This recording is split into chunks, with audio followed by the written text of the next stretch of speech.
Somebody else wrote, good luck, be cautious. We have been feeding the homeless here for years. The locals moved out. The new ones are violent and mentally ill. People that have traditionally fed the homeless here are now scared of these people. I have a real estate office on the corner of Smoke Tree and McCulloch. My office manager and my clothing manager can't get out of her car until like 8:30 because that's about the time they migrate through there. These are not people that are down on their luck, they're dangerous. I want to be very clear about that. We all have big hearts, but sometimes you try to help people, it's dangerous. So my answer is probably not going to be super popular in this room, but my answer is to enforce the laws that are on the books. We have loitering laws, we have littering laws, we have vagrancy laws, we have camping laws. For them to go to any kind of program, the first point of contact is the police. So I would instruct Chief Sterling, please start making contact and cleaning up the city.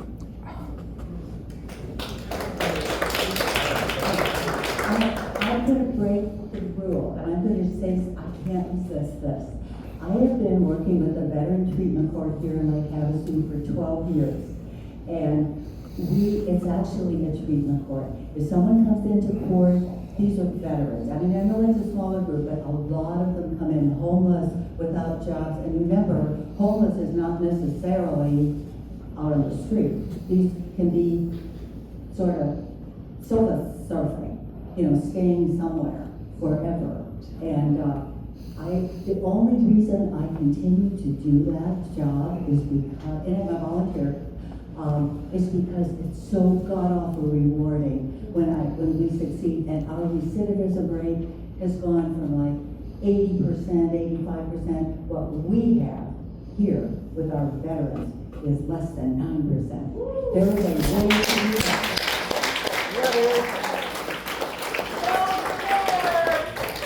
One of the things that we have to when it comes to homeless is that it's not against the law to not have a home. Yeah, So exactly. Yeah. That's right. Yeah. Right. So we can manage the situation as it comes to us. And so we have a crisis response team now that they're co-located in the police department. So we have a crisis response team, does not cost taxpayers any money, but it allows the crisis response worker to go out when there is a crisis and bring access to people or connect people where they're at.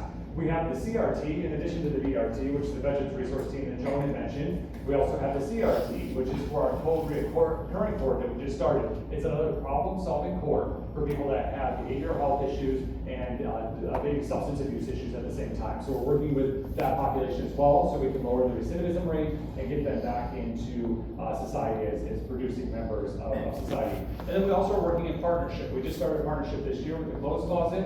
The Clothes Closet now is providing additional resources. And we're working on all of these different partnerships. So how do we, government's not the solution in this case, but we can be a partner. How can we be a partner to bring access to folks that need that? But we do have to be careful. I mean, there are folks that have some behavioral health issues, and we have a behavioral health crisis in this nation that we need to solve, and it's going to be solving it with people that come to the table from all walks of life and all levels of government to be able to bring this care and access to people so that they're not impacting communities. And of course, Thank you.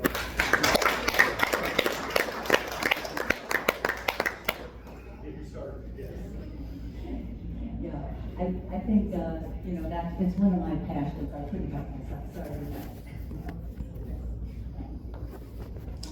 How many people in the room received a letter from the water company that they had a special meter installed that's going to determine whether you're using the most water in your house? Did that go through the city council? I just wonder. What was the question?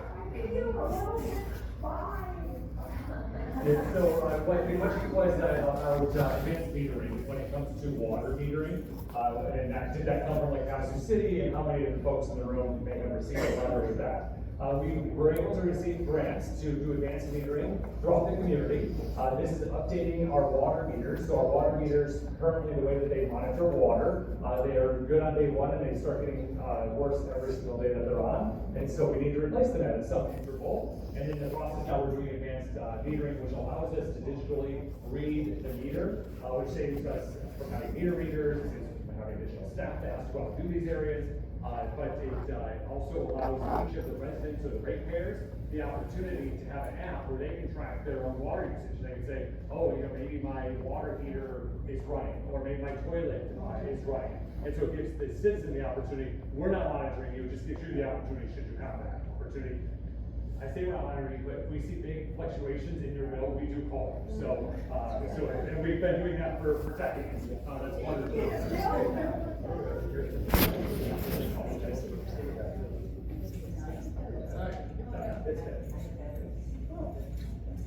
So one of the things I understand about your meter, that was going on in California, and obviously there's a water problem, right? But out here, it's nice because how many times do you guys have irrigation in your house? Those valves stick, you don't even know, it's barely taking problems in there. What's my water for $200 now? That happened to me, and I was like looking for leaks, I was looking, but you'd be able to monitor that. The city would be able to quickly say, hey, you've been here for years, you use this amount, and something's going on in your home. And so then you can have that rectified quickly, and now you're not using water, so we can do that. And so it's not a bad system, it's actually a good system.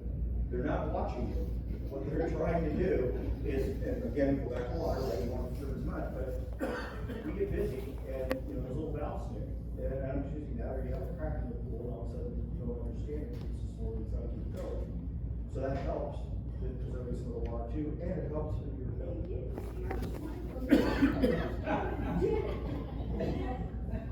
And there's no way you're 90. You got to spunk the house into it. But it's actually a good thing if you think about it the other side. It helps with your bill because all of a sudden, the city can jump on it and say, hey, come on.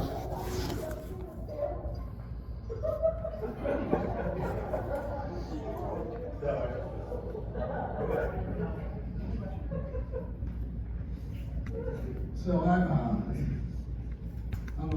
kind of a 1980s guy too, right? Everybody says, the government's going to be listening in our homes, and now everybody says, hi Alexa, right?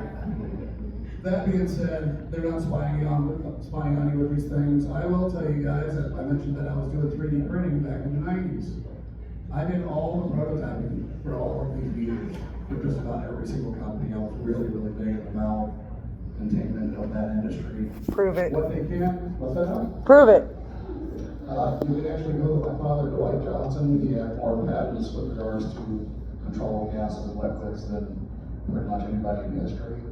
And I did do a lot for him. But when I worked at Cyclone Technologies, when I worked at Cyclone Technologies, I'm happy to show you like old prints or whatever. Or my house, I can show you things. Actually, I can take over my machine shop and show you things. But anyway, I did a lot of prototyping. No, thank There is some really good upsides to these. If you have a slow leak in your pool like you brought up, that meter's sitting there watching, and there's a little turbine in there. If it's just spinning super slow, it'll notify you that you have a leak in the house. If you have a water main, you have an actual pipe break in your house, that thing starts spinning wide open, it will notify you. They even have actual things that you can attach to them from way back when as well. If it starts spinning wide open for no reason, it says we have a leak and it'll shut the water off so you don't play your house. So there's a lot of good technology there, and they're not inspired. I was in Florida at a conference, and I got a call from the city. Oh my God, what do I do? Thank God I had a neighbor with a key. Well, I guess my maybe I already asked you this, but the other two candidates here, Mayor, what's it gonna take to get a small airline to come into this town so we don't have to drive our cars up there to park and take a rent in Vegas or Phoenix? And just help tremendously. So my question is, what do you think it will take to get that done? 100,000 more people would be here. Like 1 billion people would be here, baby. Population increase, which they don't want, which they fight every step of the way. The same thing that you're against every day, which is basically So we have tourism tax right now, it's food and beverage tax and 1% of bed tax, and that, between those two taxes, we bring in $4.2 million annually. That is an ordinance that is designed entirely for tourism. Currently, 1.6 of that goes to Go Lake Havasu, and 500,000 of that goes to our PED. You guys know what PED is? Partners in Economic Development. Basically, their job is to bring businesses to town or do economic development for the town. Before I get into this little speech here, I want to ask just a quick question. Can anybody name one business that PED has brought to town in the last 10 years? I can, and it destroyed mine. Which one was it? PNG manufacturing. PNG The Manufacturing. old Kmart building. Okay. I watched the city council vote on a statistic of growth that was overinflated, that said that they were gonna provide 250 jobs by year number 5, they were gonna be working 24 hours a day, trucks would be running in and out of there constantly, and the average salary would be $25 an hour. My business is in that plaza, my business has dropped, there's 20 to 40 people that work in that place, they're not operating 24 hours a day. And they now have to diversify into making doors. Perfect. I have another 110 doors for PED and bring them here to build them. Now, PED went and got, You sure about that? yes, because I sat there through the council meeting, called, what's his name from the PED, and they brought him into my store, strictly said, we went and got these people, because we had the building. Okay, so there's one business in 10 years? That's So we're paying $500,000. on top of my head. Sure. Yeah, one that the audience knows. I don't think you'll find one. I've asked that question 100 times, and the answers always come back. Nobody knows what the PED is. Why would they know? What's that? Have you asked someone who works at the PED? I mean, How many people know what the PED is? Yeah, but when you ask that question of the general population, how many people know?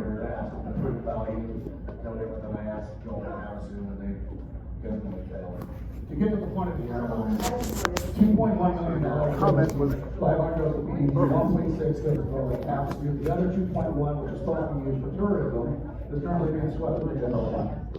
If we brought Go Lake Havasu in-house and our PED in-house instead of having them outsourced, and we even reached out to a Jet Suite X, it would be about $500,000 a year to get commuter planes in and out of here to a hub on a subsidized basis. We also have other options. You can contact Delta, you put up $1 million loan, and they will run service out of here. Once they make their money back, they will give us $1 million back. There is a million ways of getting small charter flights, small commuter flights out of here to a hub, so that we can bring in tourists, which would be a big thing for that tourism money, and business. It would be a lot easier to talk to certain CEOs of certain companies and make the argument instead of shop for He's definitely popular. He's sneaky, dude. His answers are very, will connect to a lot of people. It's not good. Non-stop round trip to Phoenix. We had about 6 or 8 flights a day. That went all the way to 2010. What changed in 2010 was we surpassed the 50,000 threshold of people, which made the essential air service grant no longer available for us, which helped subsidize that airline. And so we continue to work on this. I've talked to JSX Airlines. I've talked to them several times. I've talked to other airlines. Right now, actually, in our council meeting just yesterday, we had an airport audit review that was presented in front of the council. We're working on a Part 145 permit with the FAA, which will allow us some more flexibility when it comes to commercial air service and what that might bring. The tourism fund, the 1% bed tax, excuse me, the 1% food and beverage tax that's paid on banquet food and restaurant food, and the 3% bed tax, it's about $4.2 million. And as was mentioned earlier, 2.1 goes to economic development and tourism promotion via Go Lake Havasu and the Partnership Economic Development. The other 2.1 offsets police and fire in the general fund. So yes, it goes to the general fund to offset police and fire that tourism generates. And so prior to that change, because that change was made under my administration, they got tourism and economic development got the entire amount. And so in order to manage those budgets and make sure that we were being the most fiscally conservative as we could, being good stewards of taxpayer dollars, we did a contract for service with Go Lake Havasu and the PED for those amounts. to be able to provide those services. But commercial air service is something that I take every single phone call that has to do with commercial air service to see what type of options we can get for our residents. Yes. I have a little bit more of a spin on it. It's, you can get them to fly in here, are we gonna have enough to fly out? No. Right, because there's a cost to that, and an airline looks at, we can fly them in for tourism, but what about the flight going out? And so we've gotta have that balance. Wouldn't the airport be better served to get manufacturing stuff, to also get shipping out of it? And so if we can get into shipping out of there, then we can start going after bigger manufacturing jobs to get jobs in here for our youth that won't leave. And that's a big part. The youth are leaving in droves because they don't have anything to do here. So we need to get better jobs, we need to get manufacturing and some other businesses here and utilize the airport as well, because Kingman's gonna do it. And if we allow Kingman to do it before us, we're in trouble. So we can utilize that airport in a whole different way. If commercial will go in there, then let's start talking to UPS and FedEx and some of those, even though they fly out of there this morning, do one flight, but to get it up there so we can go after some of these other jobs that can come. And I gave you a big spiel on that.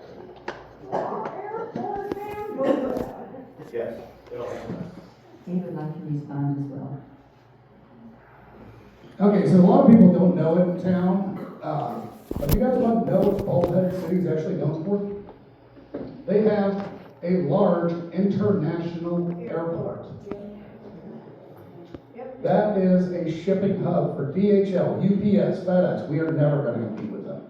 Never. Our airport is not big enough. We're not landing, and believe me, you don't want 747s landing at our airport. If you guys enjoy any kind of peace and quiet, you do not want those kind of jets flying in and out here every day. That being said, earlier back to the 2.1, getting swept into the general fund, how that does offset police and fire, it does. But it's supposed to be used for tourism.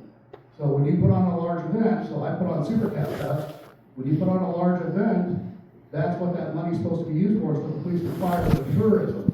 If you were the guy putting on the event, they say, how many police would you like? They're $150 an hour. It's not being used for that. It's just not true. So that particular 2.1 is not being used legally right now. That is not Cal's fault. I want to be very clear about that. That is city manager and staff and what they're doing with the money.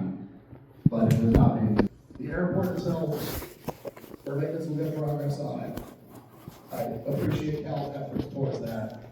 I would say it's been 8 years though. We haven't had it since 2010. Nobody even brought it up until I put it in the newspaper that that's what I would do.